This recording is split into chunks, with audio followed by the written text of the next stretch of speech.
Quando eu vivo esse encontro, eu digo adeus. Refaço os meus planos pra rimar com os seus. Abandono o que é pronto e digo adeus. Eu me chamo Ana Amélia, eu nasci em Nova Lima, em 7 de outubro de 1936. Aos 6 anos eu fui morar em Belo Horizonte, quando eu cresci lá e quando eu fiquei na idade suficiente, eu fiz vestibular para Belas Artes e estudei Belas Artes. E aí eu passei a desenvolver mais a gravura, primeiro a xilogravura, depois a gravura em metal, que foram coisas que me apaixonaram, e eu fiz a maior parte dos meus trabalhos em xilogravura e gravura em metal. Ultimamente é que eu tenho feito umas pinturas a óleo, porque a gravura é mais pesada na idade que eu já estou. E aí eu não estava mais dando conta de fazer gravura, mas o meu métier é mesmo a gravura. Essa gravura eu fiz uma entintagem diferente, sem ser de rolinho, nas partes mais claras. Eu fui impresso como gravura em metal, relevo e a tinta espalhada com um pano e ela mais diluída. Só a parte escura que foi impressa como xilogravura mesmo. Dessa fase eu ganhei o prêmio Aquisição Itamaraty na 10ª Bienal de São Paulo. Lotus Lobos e eu fomos as primeiras mineiras a entrar na Bienal. Foi a 10ª Bienal. Essas gravuras que eu chamo de cartas, que foram influenciadas por carta de baralho, são todas gravadas em tacos de assoalho de demolições que eu catava. Então eu aproveitava o taco e fazia a matriz. Essa gravura em metal, ela se chama O que a vida me deu de graça. É um texto de um poema que meu filho fez e que me inspirou a fazer essa gravura.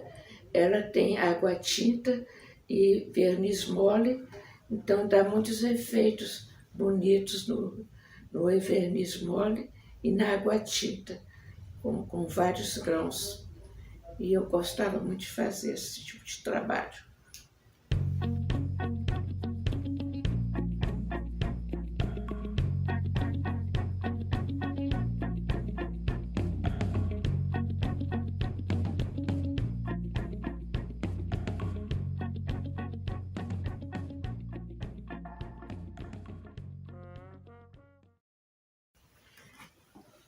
A fase de pintura a óleo foi depois que eu não conseguia mais mexer com a prensa, mexer com gravura, que era a coisa que mais me apaixonava.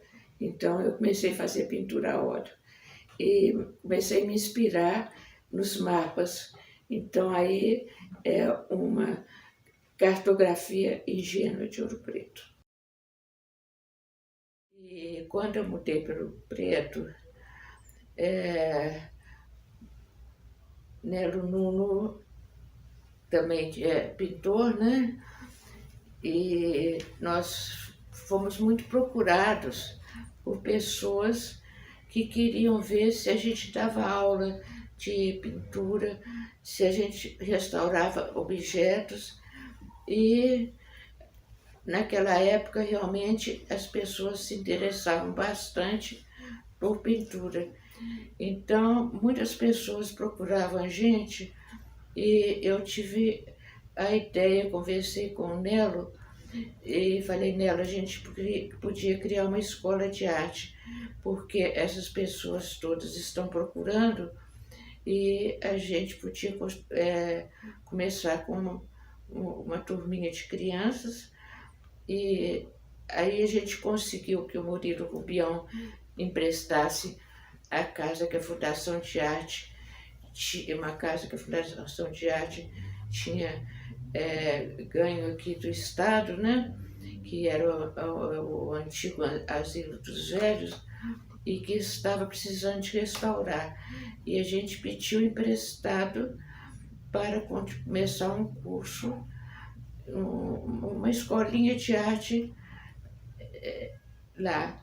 E como quando eu fiz Belas Artes, eu vi que a Belas Artes fazendo concurso de seleção, muitas pessoas que tinham talento não tinham oportunidade de estudar. Nelo Nuno e eu combinamos que a escola de arte daqui seria uma escola que realmente não ia exigir pré-requisito.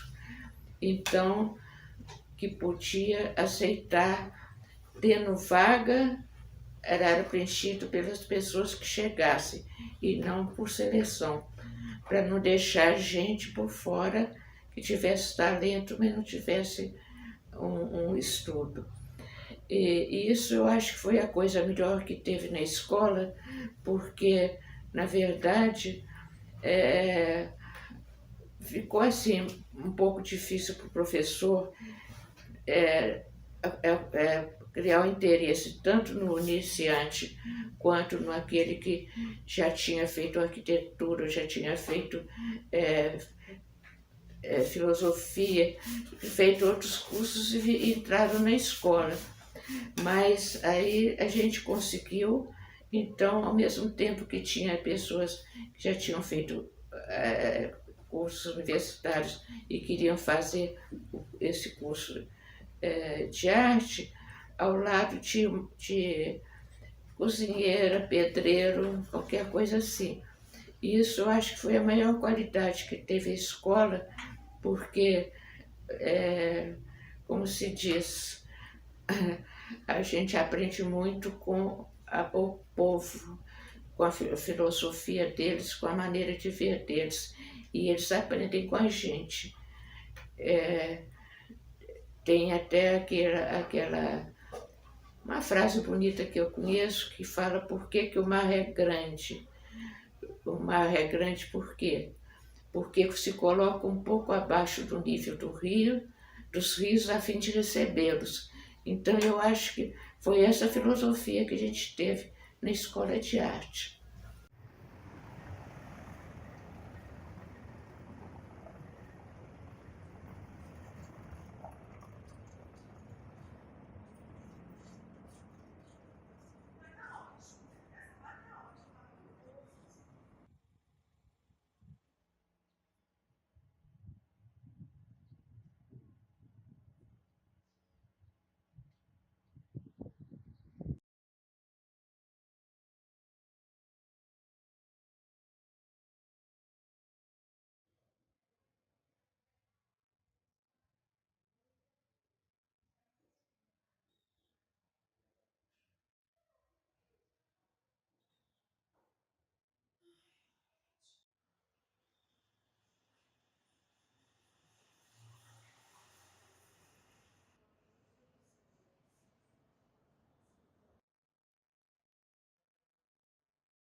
Falar sobre o Núcleo de Arte e Ofícios e a Fundação de Arte de Ouro Preto é falar sobre a minha história. Eu cresci, me formei dentro dessa casa, dentro dessa escola, e hoje tenho a honra de ser professora da área de gravura. Então, é a gente pensar realmente essa questão da arte na formação das pessoas, independente das escolhas delas serem artistas ou não, mas também dessa casa como formadora de artistas e de artistas dentro da contemporaneidade, nos seus vários tempos, né, de existência. E agora, né, nesse momento que a gente vive, que é esse momento da pandemia, mais uma vez a gente se reinventa dentro desse espaço do Núcleo de Arte e Ofícios, que é o trabalho à distância e online. E aí eu particularmente, né, me sinto muito realizada, muito feliz de estar desenvolvendo, junto com um grupo de alunos, toda uma pesquisa na parte das técnicas alternativas em gravura, nessa questão de você fazer gravura em casa, sem todos aqueles equipamentos e toda aquela estrutura que um ateliê de gravura normalmente tem, te exige, e principalmente de se constituir esse ateliê em casa, com os recursos caseiros, trabalhando a gravura de uma maneira, num campo expandido, conectado com as questões da arte da contemporaneidade a partir dos recursos mais próximos. Isso tem sido um campo de pesquisa muito grande e muito rico, aonde a gente tem feito essa trajetória junto com os nossos alunos.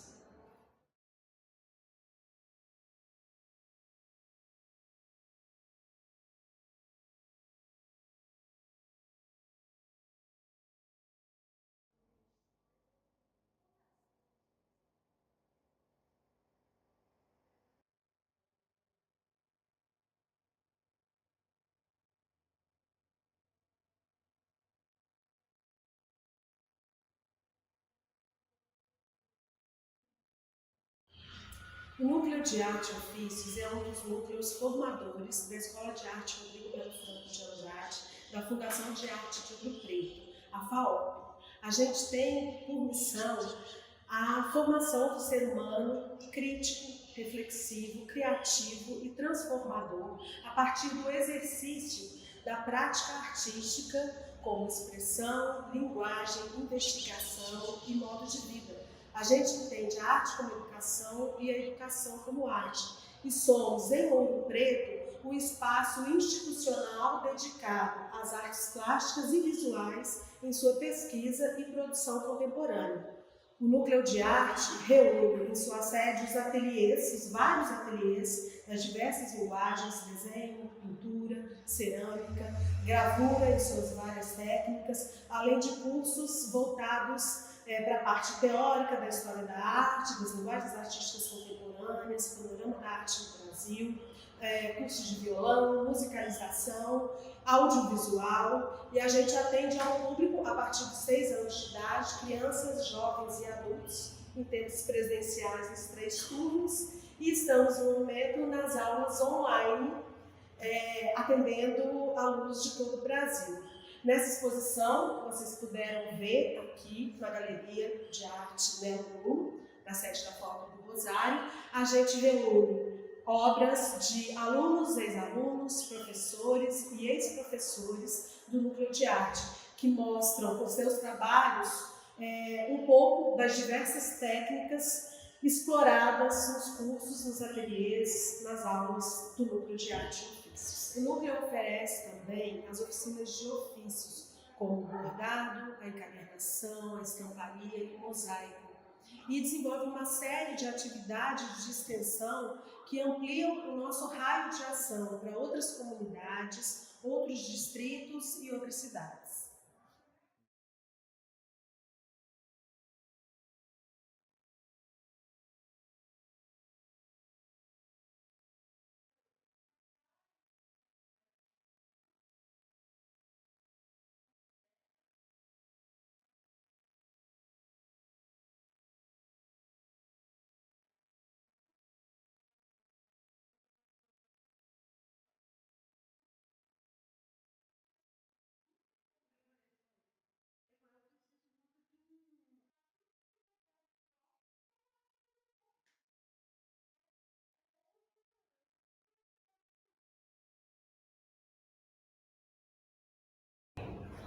Olá, boa tarde.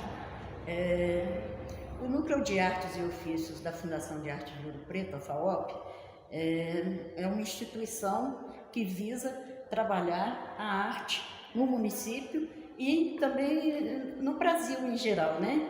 Hoje a gente tem cursos livres de desenho, pintura, gravura, vídeo, fotografia, enfim. São trabalhos voltados, né, para artes plásticas em geral. Eu leciono a isogravura, a xilogravura e a estamparia. Trabalho com crianças, adolescentes e adultos. A gente tem também as atividades extras, né, que são o tapete devocional, a gente tem o Tapume Mais Arte, nós temos o Cestas Abertas, que é uma sexta-feira que a gente reúne todos os artistas possíveis, né, que queiram participar com a gente, né, nós do Núcleo de Arte, das atividades, interagindo com a população e inclusive com os turistas. Eu acho de grande importância o Núcleo de Arte e Ofícios, porque ele faz a diferença na vida das pessoas em Ouro Preto. Através do Núcleo de Arte já surgiram grandes artistas, como o Jorge dos Anjos, né? E por aí vai. Sussuca, são artistas aqui da nossa região de Ouro Preto, mas o que eu acho mais importante no núcleo é estar de portas abertas para todos, né? A gente trabalha com crianças de 7 a 12 anos, trabalhamos com jovens, inclusive trabalhamos com jovens de risco, né? De vulnerabilidade, e é uma instituição que está sempre pensando no outro. Esse é o Núcleo de Arte.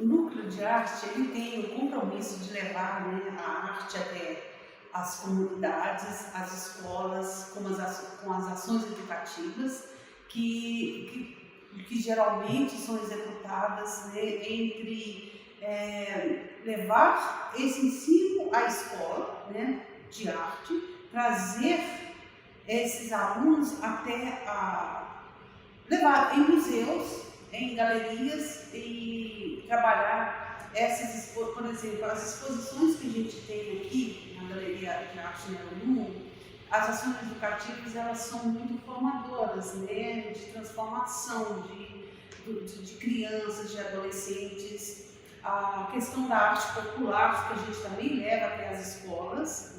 Então essas ações elas têm um papel muito importante e nessas escolas municipal e estadual.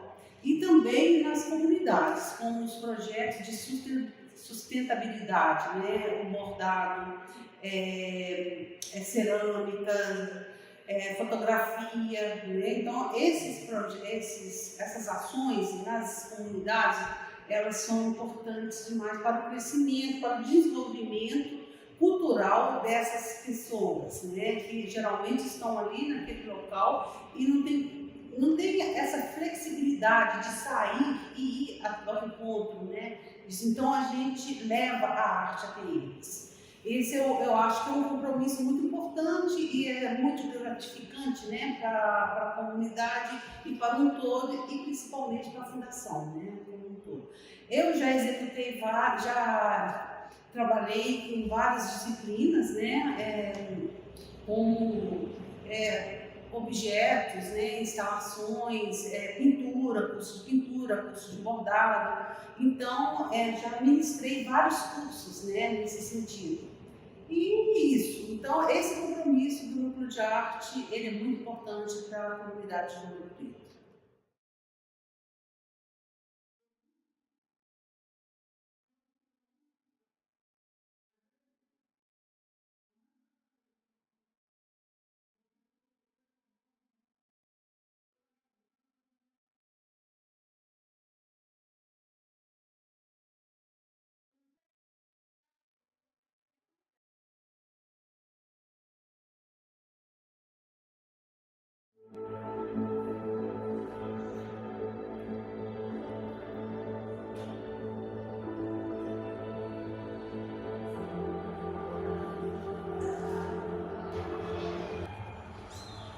O Núcleo de Arte e Ofício é um espaço de educação pela arte, é de fundamental importância não só para a cidade de Ouro Preto, mas também para toda Minas Gerais.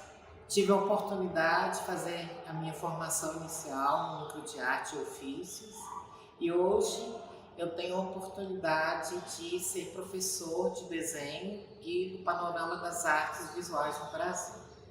Considero esse espaço como um grande elemento, além de formação, articulador do campo das artes, não só da atualidade, mas também da contemporaneidade.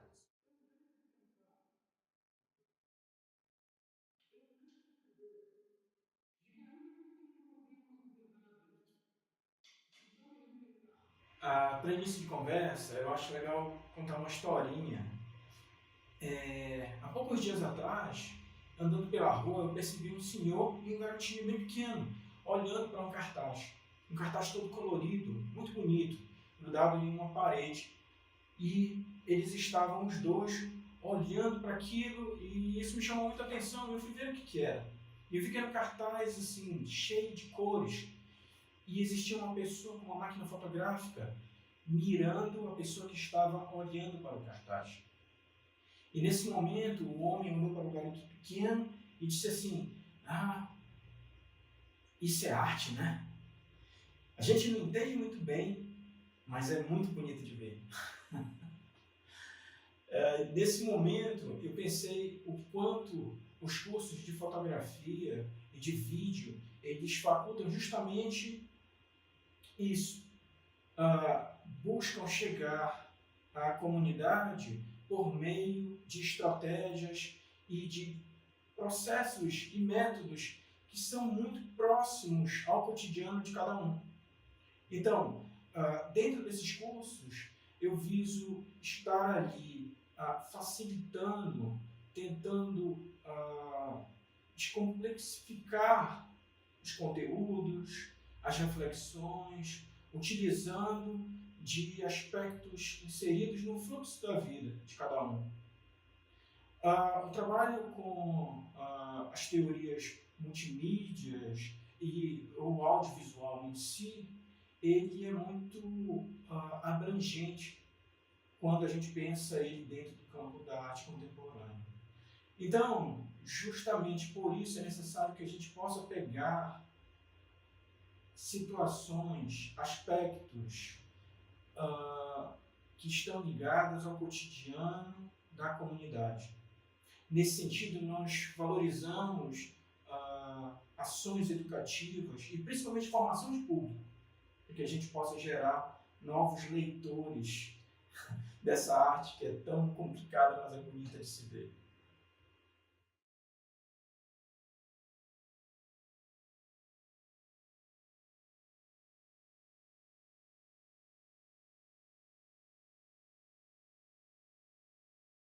E eu espero não agredir com a minha manifestação o protocolo dessa casa,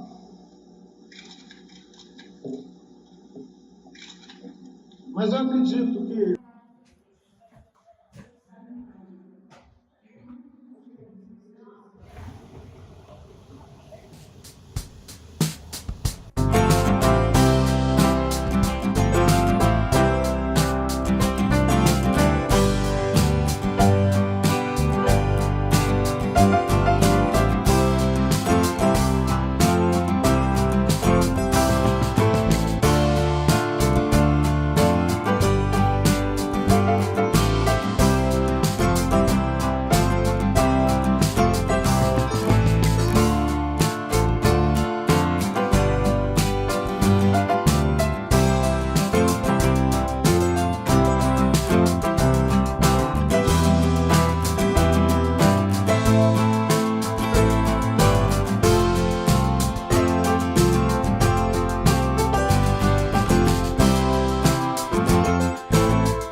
escola, quando ela passou a pertencer à Fundação de Arte, a gente lembrou do professor Jair Inácio, que tinha uma cultura muito grande em restauração. E ele era um dos restauradores melhores do país, inclusive. E morando aqui em Ouro Preto, ele foi chamado para dar o curso de restauração lá na Escola de Arte. E como a Belas Artes já tinha um curso de restauração a nível superior, o Jair resolveu que era melhor fazer aqui a nível técnico, porque os de nível superior normalmente ficam como gerente de obras, né? Eles realmente nem sempre põem a mão na massa, mas aí fazendo um curso técnico, o pessoal ficava preparado para eles restaurarem, eles próprios restaurarem tantos monumentos que tem em Ouro Preto e cidades, outras cidades eles foram chamados também depois para restaurar. E hoje nós temos bons restauradores formados na Escola de Arte que estão trabalhando até hoje.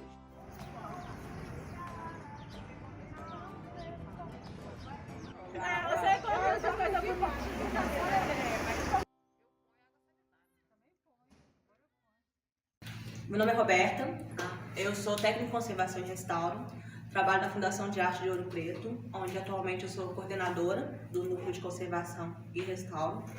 O Núcleo de Conservação nós temos um curso técnico que tem enfoque na restauração de bens móveis, basicamente em suportes de madeira, papel e pintura de cavalete.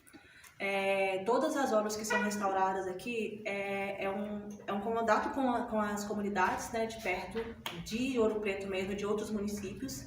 Essas obras vêm para a gente como material didático e em troca a gente faz o restauro e encaminha novamente para a comunidade, recuperando a sua originalidade e todo o processo de devoção que vem junto com esse processo, né, de restabelecimento.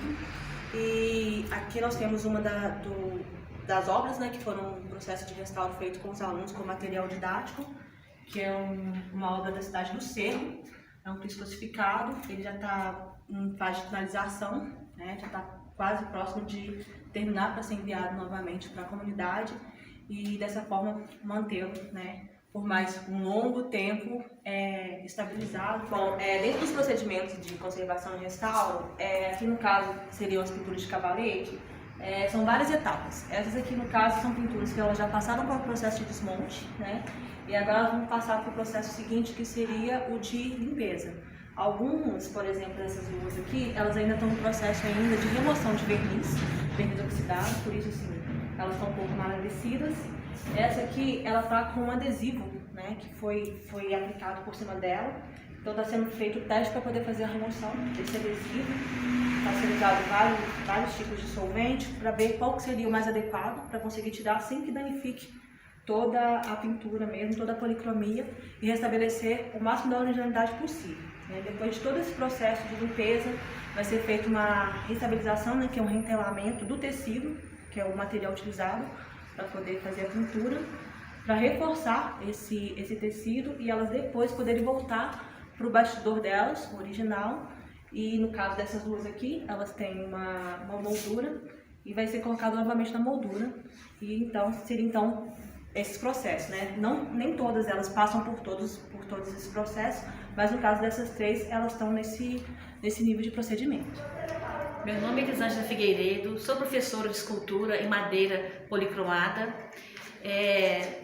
Nesse ateliê, nós recebemos acervo de várias cidades do estado de Minas Gerais, Ouro Preto, adjacências e de outras localidades também, norte de Minas. Então, nosso trabalho aqui é orientar os alunos nos procedimentos de restauração de uma imagem em madeira. Nesse caso aqui, por exemplo, já está quase finalizado o processo. Foi feita uma limpeza para remover verniz. Essa parte dela estava completamente suja, muito escura. passou pelo processo de limpeza química. Essa parte toda de branco chama-se nivelamento de lacunas. São áreas de perda que vão receber depois a policromia, né, para reintegrar toda essa obra. Cada obra traz em cima especificidade de problemas, tá? Neste caso aqui, dessa obra, ela passou por um processo de repintura. Na repintura, o que a gente faz? Fazemos testes com soluções para descobrir qual que é mais efetivo, que vai fazer uma limpeza com eficácia. Neste caso, nenhum solvente foi satisfatório. Então, está sendo feito com bisturi, que é a remoção mecânica. Essa obra também traz problemas de ataque de cupins, com essas galerias, que enfraquece o suporte, a madeira, que também tem que ser tratado. Meu nome é Antônio Araújo, eu sou professor de História da Arte e Iconografia aqui na Fundação. E essas duas disciplinas, elas foram pensadas para serem índices de reconhecimento das obras que chegam aqui. Muitas dessas obras são obras de temática religiosa e estão datadas entre o século XVIII e o século XX. Muitas dessas obras elas chegam no estado precário de conservação. Muitos dos atributos eles são faltantes, alguns são analisados e refeitos aqui. A análise do vestuário e das cores que estão relacionadas à iconografia servem para chegar num restauro com autenticidade e originalidade mais próximo da obra, mais próximo do que seria previsto, para que essas obras voltem para o cenário religioso ou às vezes para uma coleção. E a gente pode perceber, por exemplo, as questões da coloração, que muitas das vezes também é uma coloração que é perdida, e tendo um conhecimento do vestuário, da moda do século XVIII, das questões estilísticas de colorações, a gente consegue ter uma ideia mais aproximada do que seria essa obra no seu momento de execução. Um exemplo é a Santa Quitéria, que é uma santa que ela tem uma representação que não é muito comum, e nesse caso uma imagem também que é uma imagem neoclássica, que é uma imagem rara de chegar aqui na região de Minas Gerais, e aqui na escola a gente tem poucos exemplares em restauro. Só é possível sua identificação, tanto temporal como iconográfica, através de um conhecimento um pouco mais aprofundado da iconografia e das características que vão fazer essa imagem ser reconhecida tanto pelos leigos e até mesmo por algumas pessoas ligadas à igreja também. Porque não é uma imagem de algo tão popular agora no século XXI, apesar de ser uma imagem muito popular no século XVIII. Eu sou Azor, professor de arte e restauro aqui do Núcleo de Conservação da FAOP. E neste ateliê a gente trabalha com reconstituição de partes faltantes das peças, né? E aqui nós temos dois procedimentos, né? Cada um tem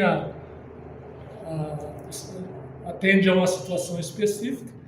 Aqui, se falta uma parte, a gente reconstitui ela em argila e depois ela é feito os moldes em gessos, né, chamados de tacelos, onde a gente tira a cópia, né, e esta cópia vem a ser aplicada no local. Okay?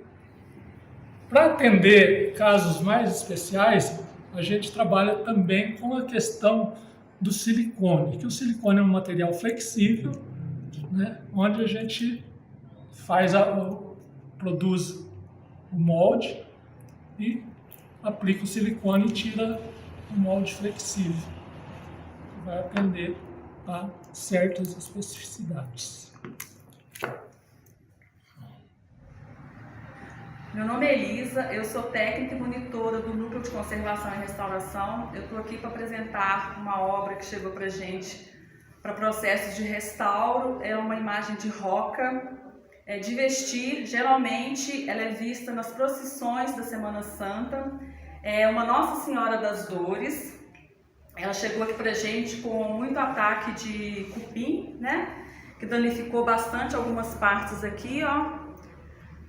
Algumas ripas dessas aqui tiveram que ser Aliás, algumas não, todas praticamente tiveram que ser substituídas. Deixa eu encaixar aqui a cabeça. Aqui é o encaixe da cabeça. Essa aqui é a peruca que eles usam. Geralmente a peruca é feita com cabelos que são doados pela comunidade, né? É o braço e o antebraço, também que são encaixados aqui, ó.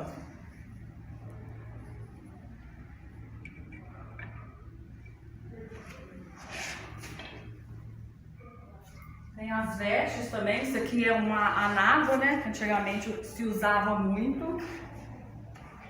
Essa parte vai por baixo. Isso aqui é tipo uma saia, né, não sei se...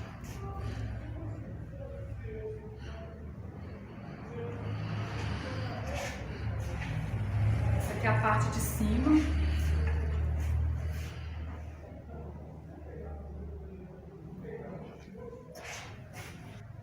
E por fim, o manto da Nossa Senhora das Dores, que é esse aqui.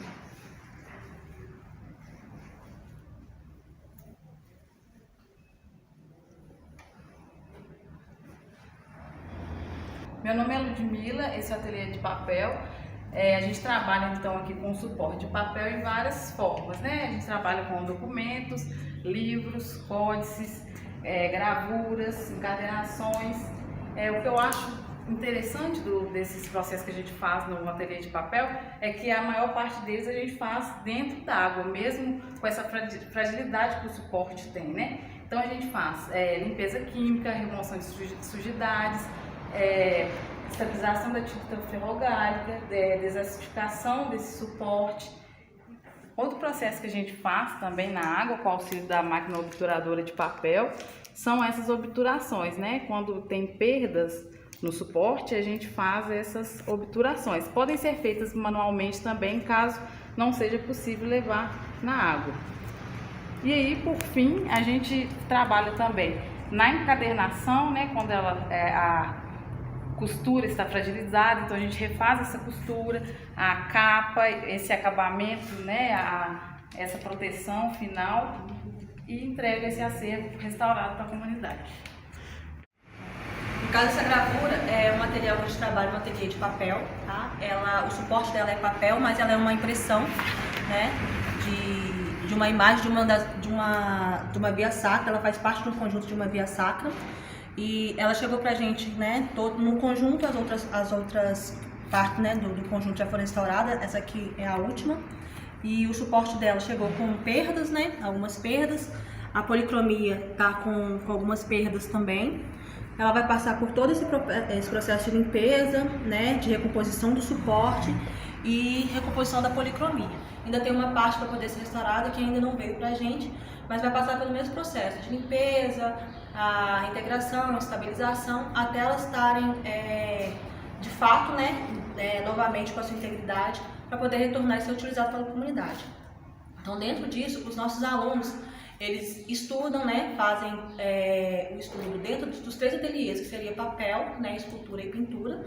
Eles aprendem a trabalhar nesses 3 suportes e saindo, né, finalizando o curso, que é de 2 anos e meio, eles estão aptos para trabalhar no mercado de trabalho e podemos ser tanto instituições públicas, como a própria FAOP, instituições privadas, trabalhar por conta própria ou se decidirem alguma outra forma, né, que quiserem trabalhar, mas estão aptos para trabalhar nesses 3 suportes.